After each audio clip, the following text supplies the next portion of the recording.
ট্রেবেলে আপনাদের স্বাগত। শুরু হয়ে গেছে কলকাতা ফুটবল লিগ, সারা পড়ে গিয়েছে ময়দানে। কলকাতা ফুটবলের সমস্ত আপডেট আপনাদের কাছে তুলে ধরতে আমরাও তৈরি। সেই সমস্ত আপডেট নিয়ে শুরু করছি আজকের পর্ব, কিন্তু তার আগে দেখে নেব শ্রী বালাজি নিবেদিত আজকের হেডলাইন ফুটবল এক নজরে। Introducing Sri Balaji's highly acclaimed home away from home concept, Panthanivas, situated in Bolpur, amidst the land of Kabiguru Rabindranath Tagore, and with another one under construction in Duas.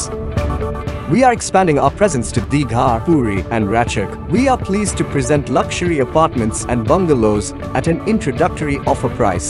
In Bolpur, prices start from 21 lakhs onwards, while in Duas, prices start from 15 lakhs onwards. Sri Balaji, build with trust.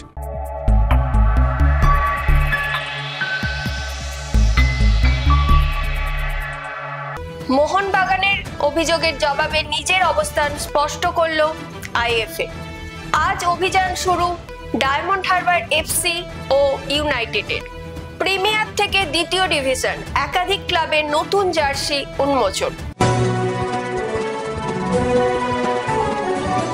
চলে আসি এবার বিস্তারিত খবরে।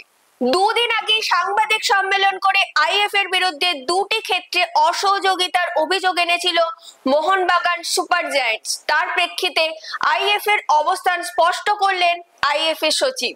কি বলছেন তিনি, দেখে নেব। 4 তারিখের যে মেল বা এআইএফএফ এর চিঠির মাধ্যমে ফিফা একাডেমির ক্যাম্পের কথা জানানো হয়েছে এবং যেটা নিয়ে প্রশ্ন তোলা হয়েছে যে আইএফএফ এর তরফ থেকে পাঠানো হয়নি, আমি জানাতে চাই যে এরকম কোনো ইমেল আমরা এআইএফএফ এর তরফ থেকে পাইনি। আমরা যে মেলটা পেয়েছি সেটা 10 তারিখ পেয়েছি এবং সেই মেলে যে লিস্ট অফ প্লেয়ার ছিল তাতে কোনো মোহনবাগানের প্লেয়ারের উল্লেখ ছিল না। এই যে ক্লাবের প্লেয়ারদের কথা উল্লেখ করা হয়েছিল সেই মেলে, সেই প্লেয়ারদের আমরা তৎক্ষণাৎ যোগাযোগ করে জানাই, সেই সব ক্লাবদের সাথে আমরা যোগাযোগ করে তাদের জানাই এবং সেই প্লেয়াররা ট্রায়ালে যায়।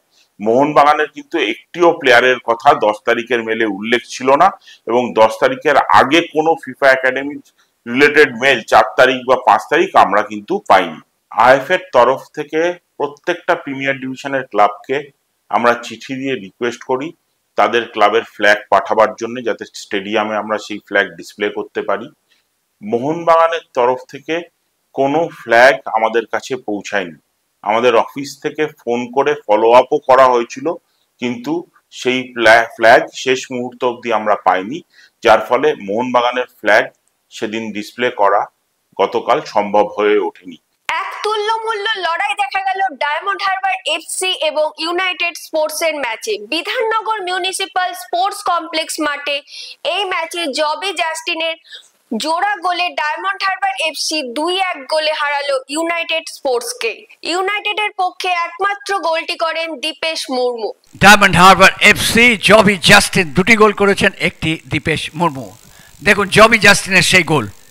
এবার আমরা গোল 3টে দেখে নেব। ভারী সুন্দর একটা মুভমেন্ট ছিল বা ফ্লাইট মিস, সেখান থেকে জবি জাস্টিন শট নিয়েছিলেন, একটা ছোট্ট ডিফ্লেকশন ছিল, গোলরক্ষকের কিছু করার ছিল না, বল চলে গেছিল গোলের মধ্যে, দিক পরিবর্তন করে এই গোলের সুবাদে এগিয়ে গিয়েছিল। এবার দেখুন দীপেশ মুর্মুর সেই অনবদ্য গোল, আউটসাইড ডজ করার পরে বলটাকে সেকেন্ড পোস্টের দিকে শট মারেননি, চিপ করে দিয়েছিলেন এবং বল চলে গেছিল গোলরক্ষকের নামাল এড়িয়ে একেবারে গোলের মধ্যে। শট করলে অন্যরকম হতো, কিন্তু এত সুন্দর চিপ করেছিল, দেখে শুনে সেটা কিন্তু দেখা, এটা সেই উইনিং গোল। নরওয়ারি চেষ্টার বাড়ানো বল ছিল এবং ঠিক সময় মতো ঠিক জায়গায় থেকে কাজের কাজটি করেছিলেন সেই জবি জাস্টিন।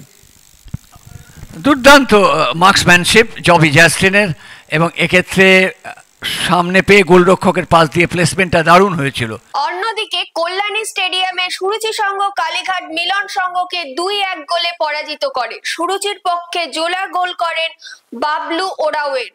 কালীঘাট এমএস এর একমাত্র গোলটি শিবুন খড়গার। চুচুড়ার বিএসএসএস স্পোর্টিং ক্লাব 2-1 গোলে হারালো সারদান সমিতিকে। বিএসএস এর পক্ষে সুকুরাম সর্দার ও শুভঙ্কর দাস গোল করেন। অপরদিকে সারদানের পক্ষে একমাত্র গোল করেন সতীশ হাওলাদার।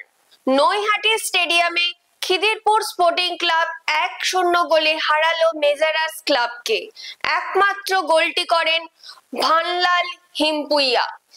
এরিয়ান ক্লাব 6-0 গোলের বড় ব্যবধানে হারালো আর্মি রেডকে। এরিয়ানের পক্ষে জোড়া গোল বিশ্বজিৎ মুর্মু। অন্য গোলগুলি করেন রাজু ওরাও, বাপি বর্মন, বিক্রম খান ও সৌরভ হাঁসদার। চলে আসি এবার পরের খবরে। কলকাতা ফুটবল লিগের বল গড়িয়ে গিয়েছে। প্রত্যেকটি দল নতুন উদ্যমে শুরু করছে নতুন মরশুম। এই উপলক্ষে চলছে নতুন জার্সি উন্মোচন পর্ব। প্রিমিয়ার ডিভিশনের কালীঘাট স্পোর্টস লাভার্স অ্যাসোসিয়েশন তাদের নতুন জার্সির উদ্বোধন করলো এক অনুষ্ঠানে। দেখে নিন সেই ছবিটি। প্রথম বছর প্রিমিয়ার ডিভিশন, আগেও কালীঘাট থেকে কালীঘাট এমএস খেলেছে। তোমার কাছে এটা নতুন চ্যালেঞ্জ। এর আগে সামাজিক বিভিন্ন কর্মকাণ্ডে যুক্ত ছিল, এবার ফুটবল চ্যালেঞ্জ কীভাবে দেখছো? এটা কালীঘাট টুর্নামেন্ট অ্যাসোসিয়েশন টোটাল আলাদা ক্লাব। এই ক্লাব থার্ড ডিভিশন থেকে সেকেন্ড ডিভিশনে উঠেছে, সেকেন্ড ডিভিশন থেকে ফার্স্ট ডিভিশন, ফার্স্ট ডিভিশন থেকে প্রিমিয়ার। এবার প্রিমিয়ার আমরা ফার্স্ট খেলছি। আমাদের টার্গেট হচ্ছে চ্যাম্পিয়ন হওয়া। চ্যাম্পিয়ন হওয়ার জন্য লড়াই করব। তার জন্য আমাদের কোচ জহরদা আছেন, আমাদের রঘুদা আছেন, এছাড়াও অমিতাভ থেকে সবাই আছে। আমরা এই ক্লাবকে একটা অন্য জায়গায় নিয়ে যাচ্ছি। পিছিয়ে নেই গত মরশুমে দ্বিতীয় ডিভিশনে ওঠা সোনারপুর ওয়াইএমএসএ। তাদের জার্সি উন্মোচন অনুষ্ঠানে হাজির ছিলাম আমরাও। একবার দেখে নেব সেই অনুষ্ঠানে কি হলো। একের পর এক বছর উত্তীর্ণ হচ্ছে, উন্নতি থেকে উন্নততর হচ্ছে, খুব ভালো লাগছে।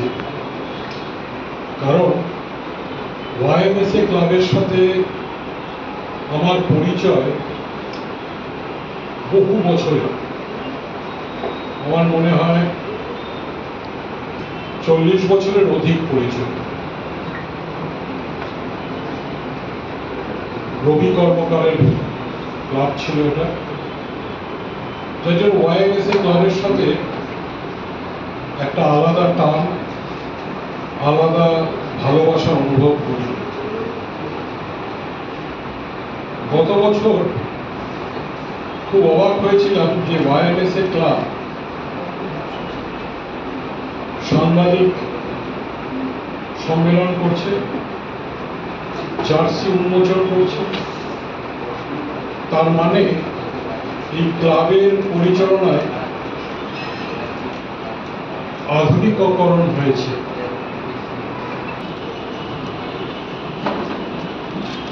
আমায় বলা হয়েছে ওয়াইএমএসএ নিয়ে বলতে। এই ক্লাবটার সাথে আমার দৈনন্দিন ওঠা বসা, প্রায় সব কর্মকর্তাকেই চিনি, সেটা শঙ্কু হোক, মানে শঙ্কর, বা দেবাশিস বাবু হোক, বা অমিত দা হোক, বা অতনুদা হোক, বা প্রতাপ দা হোক। এই ক্লাবটার কথা বলতে গেলে যেটা প্রথমেই বলতে হবে, যেটা চোখে পড়ার মতো, একটা থার্ড ডিভিশন ক্লাব বা একটা সেকেন্ড ডিভিশনে উঠেছে, ফার্স্ট ডিভিশনের দিকে এগিয়ে যাচ্ছে, সেই ক্লাবটা কতটা অর্গানাইজড ভাবে কাজ করছে। যদি ওয়াইএমএসএ কে দেখি, আমার মনে হয় আরেকটা বোধহয় সেকেন্ড ডিভিশন ক্লাব নেই যার নামের সাথে এতগুলো স্পন্সরের নাম জড়িয়ে আছে। কারণ আমরা যাই বলি, একটা ফুটবল টিমকে সঠিকভাবে পরিচালনা করতে গেলে আর্থিক সংহতির একটা ব্যাপার থাকে, এবং এই ক্লাবের কর্মকর্তারা সেটা কিন্তু খুব সাকসেসফুলি করছে। আজকে এমন নামও এখানে রয়েছে যারা কলকাতা লিগের সাথে জড়িয়ে রয়েছে। এবং যেটা দ্বিতীয় দিক, যেটা সব থেকে বড় পাওনা, এই ক্লাবটার একটা খুব স্ট্রং টেকনিক্যাল সাইড আছে। 3 জন দিকপাল ফুটবলার, যাদের নাম শুনে আমরা বড় হয়েছি, সেরকম 3টে মানুষ এই ক্লাবটার সাথে যুক্ত। তো স্বাভাবিকভাবে এই ক্লাবটাই যে শুধু উপরে উঠে আসবে তা নয়, এই ক্লাবের হাত ধরে বহু প্লেয়ারও উঠে আসবে, এবং বাংলার ফুটবলও এগিয়ে যাবে এই ক্লাবের হাত ধরে। কারণ এই 3 জন মানুষের যে এক্সপিরিয়েন্স, যে নলেজ, সেটা সুযোগ বা সেটার সুবিধা এই নতুন তরুণ প্রজন্মের প্লেয়াররা পাচ্ছে। আমি ফুটবল সচিব দেবাশিস মণ্ডলের একাগ্রতায়, খুব চেষ্টায়, এবং আমাদের প্রেসিডেন্ট পাঠ্যসভাতে জানবো বারবার বলতেন যে চমক না দিলে তুমি ময়দানে দাঁড়াতে পারবে না। তাই ময়দানে দাঁড়াতে গেলে কিছু চমক থাকে। আমাদের জাতীয় ওপেনিংটা চমক, আমাদের এবছর অতনু ভট্টাচার্যকে মেন্টার করা এটা একটা চমক। তাই আমরা আমাদের বাচ্চা বাচ্চা ছেলেগুলোকে এত বড় প্লেয়ারদের সান্নিধ্যে এসে ওরা যদি ভালো ফুটবলটা খেলতে পারে, বাংলা ফুটবলের উন্নতি হবে, আমরা এই চিন্তাই করি। আজকের ম্যাচের ফলাফল: কলকাতা ফুটবল লিগ চতুর্থ ডিভিশন, যাদবপুর অগ্রগামী 1, বেনিয়াপুকুর ইনস্টিটিউট 1, ইন্টারন্যাশনাল ক্লাব 1, রাখি সংঘ 2, উত্তরপাড়া স্পোর্টিং ক্লাব 2, মৈত্রী সংঘ 0। এবার আসি আজকের ফুটবল কুইজ মগজাস্ত্রে। কি সবাই তৈরি তো?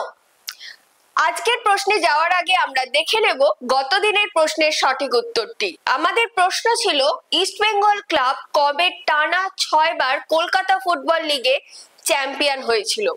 এই প্রশ্নের সঠিক উত্তর হলো গত শতকের 1970 সাল থেকে 1975 সাল পর্যন্ত টানা 6 বার লিগ চ্যাম্পিয়ন হয়েছিল ইস্ট বেঙ্গল ক্লাব। পরে অবশ্য তারা সেই নজির ভেঙে 2010 থেকে 2017 পর্যন্ত টানা 8 বার লিগ চ্যাম্পিয়ন হয়েছিল। যারা উত্তর দিয়েছেন তারা হলেন ইউটিউবে সিদ্ধেশ্বর চক্রবর্তী এবং রৌনক সাহা ও ফেসবুক পেজে পঞ্চানন দত্ত, প্রশান্ত গুপ্ত ও কমল মণ্ডল। আপনাদের সকলকে অসংখ্য ধন্যবাদ। এবার আসা যাক আজকের প্রশ্নে। আমাদের আজকের প্রশ্ন সেই কলকাতা লিগ নিয়ে। আজকের প্রশ্ন হলো কলকাতা ফুটবল লিগের একটি ম্যাচের 2 অর্ধ মিলিয়ে খেলার নির্ধারিত সময় 90 মিনিট। প্রশ্ন হলো সেই নির্ধারিত 90 মিনিটের খেলা কবে থেকে চালু হয়েছে।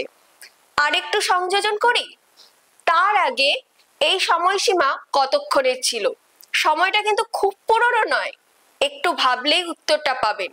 আর উত্তরটা পেয়ে গেলে লিখে ফেলুন কমেন্টের মাধ্যমে। আমাদের এই ভিডিওটি ভালো লাগলে অনেক অনেক শেয়ার করুন। আমাদের ফেসবুক পেজটিকে ফলো করে দিন। বাংলা ফুটবলের এরকম আরো খবর পেতে আমাদের ইউটিউব চ্যানেলটিকে সাবস্ক্রাইব করে বেল আইকনটি প্রেস করে দিন। আজ তাহলে এখানেই বিদায় নিচ্ছি, আবার দেখা হবে আগামীকাল। শুভরাত্রি।